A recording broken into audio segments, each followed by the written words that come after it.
How did Jamiroquai get their name?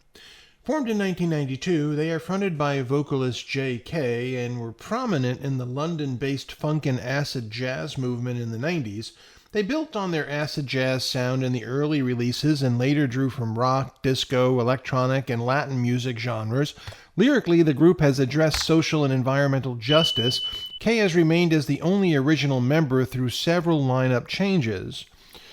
The name Jamiroquai is a conglomeration of the word jam and the name of the Native American peoples Iroquois. Indigenous to central and eastern United States and Canada, the Iroquois Confederacy or Iroquois League consisted of Mohawk, Oneida, Onondaga, Cayuga, and Seneca Indians, and was the most powerful and advanced American Indian nation from the early 17th century until the American Revolution, in which most tribes joined the British and were massacred during the war. There are still some Mohawk and Cayuga living on reservations in Ontario, most Oneida are in Wisconsin, and most Iroquois now live in New York. The Iroquois population in the U.S. and Canada today is around 29,000. In the liner notes to Emergency on Planet Earth, J.K. writes that the name Jamiroquai is put forth to the Iroquois and other Native American peoples with the utmost respect to all of you because I know you are right. The value placed on natural law and the earth in this message from Jay would seem to grow out of his admiration of the cultures of the Iroquois and other Native American peoples.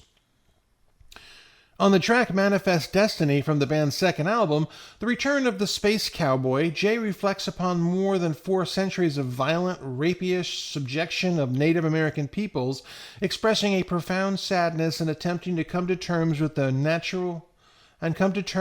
shame of my ancestry. In an interview for BBC Radio 1 in June 1997, Jay presented the history of the band as follows.